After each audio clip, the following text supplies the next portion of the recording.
orang yang sakit diabetes atau gula darah tinggi itu persepsinya apa sih?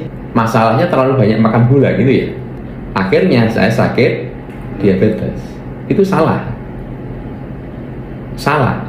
Diabetes itu terjadi memang akhirnya gula tinggi, tetapi terjadinya diabetes dipicu bukan karena kadar gula yang tinggi, bukan, karena tubuh gagal mengolah lemak menjadi asam lemak. Ya akhirnya muncul plak. Jadi pertama kali segala macam penyakit degeneratif, mau diabetes, mau hipertensi, mau gangguan jantung, mau neuropati, terjadinya sama.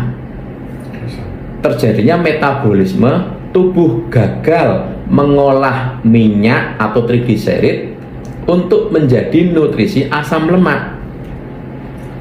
Awalnya karena adanya gangguan lambung. Karena ada gangguan lambung, itu pasti karena gangguan lambung. Nah, gangguan lambung kan seperti saya sering bilang, bergejala, rasa nyeri, rasa sakit, ya itu cuma 15-20%. Yang tanpa gejala, gangguan lambung tanpa sakit itu lebih tinggi, Pak, 80%. Jadi lebih tinggi. Sehingga orang bilang aku nggak sakit.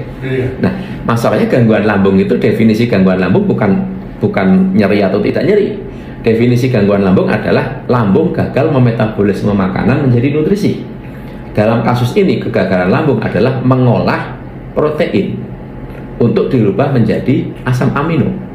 Nah, karena orang dengan gangguan lambung kecenderungannya cairan lambung itu pH-nya mendekati netral, mendekati 7. Apalagi orang yang punya luka radang lambung yang parah. Ya, pokoknya intinya kalau orang dengan gangguan lambung itu cairan lambungnya menuju netral. Dengan ditambahi obat-obatan antasida atau penetral asam lambung ataupun tanpa. Jadi kalau tanpa itu sudah proses alami hormonal. Oke, ketika lambung cairannya mendekati netral, yang terjadi lambung tidak bisa masak, tidak bisa mengolah makanan. Cairan lambung itu kan kayak kompor, ada apinya. Kalau apinya kecil, dia kan masaknya lama tuh, Pak. Nah, kalau hanya karbohidrat masih mending. Misalnya makan 100% karbohidrat masuk, itu yang diproses 50% untuk dikirim ke peredaran darah. Yang 50% buang ke feses. Yang sulit itu protein, Pak. Ketika cairan lambungnya netral, mendekati netral, protein sulit diproses, sehingga paling 25%. Yang 75% dibuang. Ya, ini istilahnya angka-angka untuk memudahkan saja. Nah, padahal minyak lemak itu tidak diproses di lambung. Lambung tidak bisa mengolah minyak lemak. Minyak lemak itu begitu dari mulut kita lewat lambung itu cuma lewat saja. Dia bablas ke peredaran darah, bentuknya masih minyak lemak. Jadi kalau di lambung semua dipecah, sudah berubah fungsi, jadinya polimer. Poli itu kan bermacam-macam, dijadikan monomer satu. Karbohidrat, monomernya glukosa. Protein polimer dirubah menjadi asam amino. Minyak trigliserid, lemak trigliserid itu polimer. Ke lambung itu lewat tok, ke darah tetap bentuknya polimer. Masih minyak. Cuman minyaknya disalut sama kilomikron, jadi bentuknya kayak klepon, gitu ya. Tapi bentuk minyak masih utuh, bentuk minyak. Nah, minyak itu pemecahannya ada di darah, di peredaran darah. Yang memecah minyak adalah enzim lipase. Jadi enzim lipase itu kayak gunting, dia memecah minyak, kena enzim lipase kayak dipotong, kayak gunting gitu. Jadi dua, gliserol sama asam lemak. Gliserol dikirim ke liver, ke hati. Asam lemak itu makanan sel. Nah, enzim lipase dari mana? Enzim lipase itu didapat dari asam amino. Asam amino didapat dari protein. Nah, orang dengan gangguan lambung kan sulit mengolah protein, sehingga asam amino yang naik ke darah nggak banyak. Ingat betul ya, 25%, sisanya kebuang ke feses. Nah, suatu saat minyak lemaknya banyak, stok enzim lipasenya habis. Yang proteinnya kan sedikit. Jadi enzim lipasenya habis, minyak lemaknya masih banyak. Singkat kata, minyak lemak ini jadi plak.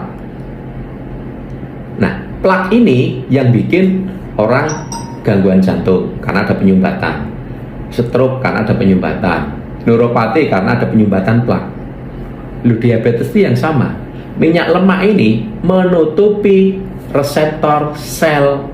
Jadi sel tidak bisa makan glukosa, makan asam lemak tanpa ada perintah dari insulin. Tidak bisa. Memang sunatullahnya gitu. Jadi walaupun banyak makanan, tapi kalau insulinnya tidak ngasih tahu ke sel, sel nggak bisa makan. Ngasih tahu nih, ibarat kata kayak ketuk pintu, dok sel di luar ada makanan, nah baru selnya buka pintu diambil. Tapi kalau tanpa ada perintah tidak bisa. Nah, ketika pintu sel tadi, reseptor selnya tadi, pintunya ya, itu ketutup minyak lemak, maka sel nggak denger, selnya budek, maka terjadilah resistensi insulin. Yang tadinya butuh cuma 1, karena tebel butuh 2 insulin, tambah tebel lagi butuh 5 insulin, tambah tebel lagi butuh 10 insulin baru bisa buka. Nah, nek tambah bukanya harus insulinnya banyak, yang berat organ apa? Pankreas. Akhirnya ketika dibutuhkan 20 insulin, pankreasnya cuma mampu bikin 18. Karena kan tebel minyaknya, tambah tebel.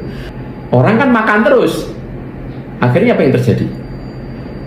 Gula naik. Oh, kamu gula darah nih, kadar gulamu naik. Jadi sebenarnya orang diabetes itu kadar gula naik karena apa? Pertanyaannya. Karena nggak bisa dimakan sama sel. Kenapa nggak bisa dimakan sel? Karena ada minyak plak menyumbat pintu reseptor. Pertanyaannya, diabetes terjadi karena apa sekarang? Karena ada minyak plak yang menyumbat reseptor sehingga gula tidak bisa dimakan sel. Lah kok nyalahin gula? Pertanyaan saya. Akhirnya pemahaman yang keliru, pengobatannya ya keliru. Pengobatan selama ini fokusnya kemana? Pertanyaan saya. Pankreas, insulin, pankreas, insulin, bener nggak? Pankreasnya nggak bisa menghasilkan insulin, pankreas dikasih pemacu, dipicu, dipaksa, akhirnya menghasilkan insulin lagi, betul kan? Ya, tetapi kan hanya berapa tahun saja, masing-masing orang memang beda, bisa lama juga, tapi endingnya pankreas yang dipaksa, ada titik bahwa pankreas itu sudah tidak mampu lagi nanti. Akhirnya ketika minum obat, pankreas sudah nggak ngefek. Titik itu akan datang. Kapan? Ya tidak tahu. Kenapa? Plaknya tambah tebel, minyak lemaknya nggak dibenerin, lambungnya nggak dibenerin. Akhirnya insulin walaupun sudah dikasih obat-obatan, akhirnya pankreasnya juga off lagi. Akhirnya dibilang, oh pankreasmu mati. Nek pankreas mati, akhirnya apa? Masuk cairan dari luar. Bisa buka lagi. Tapi dosisnya tambah naik, tambah naik, tambah naik. Sekarang pertanyaan saya kembali. Orang diabetes karena glukosa atau karena minyak lemak? Masalahnya, dasarnya. Ayo, pahami itu. Ngertinya kan karena glukosa. Minyak lemak. Salah. Glukosa itu korban. Apakah karena pankreas? Salah. Pankreas juga korban. Nah, kalau mengobatinya salah paham, bisa sembuh nggak? Ya nggak bisa, wong salah diobati, sing diobati pankreas, bukan diobati deh, dipaksa, dipicu, digantikan. Ya nggak bisa. Mulanya kalau pengobatannya nggak tepat harus minum obat seumur hidup. Akhirnya bahwa diabetes tidak bisa sembuh. Makanya kalau mau menyembuhkan diabetes, ya minyak lemaknya dibenerin, plaknya dibenerin. Caranya lambungnya dibenerin dulu sehingga tidak terjadi plak yang baru. Plak yang ada sudah telanjang di darah diurai supaya plaknya hilang. Loh, kalau plaknya hilang, pintu reseptor selnya bersih lagi nggak? Kalau bersih lagi, butuh insulin banyak nggak untuk buka? Nggak butuh. Akhirnya pankreas nanti juga dibenerin. Pankreas akhirnya hidup lagi. Dia ringan karena cuma untuk buka insulin cuma butuh satu, happy pankreasnya. Nah, itulah pengobatan diabetes yang betul itu dari situ. Paham ya?